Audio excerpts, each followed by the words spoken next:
The point of this is, has everybody noticed that there's a big drastic drop in the number of selective schools in the top 10? Okay, do you guys all see that? And so the reason for that is that private schools are getting higher and higher. Private schools are getting better and better, and selective schools are really just not changing. It's not like they're getting worse, but they're not changing in terms of their academic ability. So they're getting overtaken. So if you look at Sydney girls and Sydney boys, these two used to be schools that were consistently in the top 10, okay?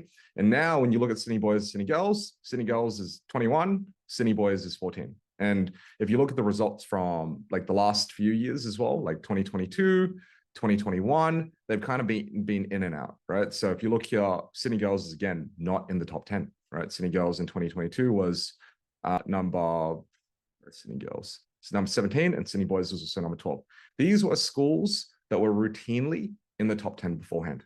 Okay, so this is why it's really, really important to consider what it means between a top 10 and a top 20 school, right? So a top 10 school beforehand, there were 9 schools.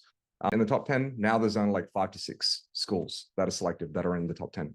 And the reason why this makes a difference is when we talk about a top 10 selective school, I think that it's actually very, very difficult to get into a top 10 selective school now, right? Because there's only 5 or 6 schools. I mean, you have James Drews, you have North Sydney boys, you have Baulkham Hills, you got North Sydney girls, and then you got, Hornsby girls, right?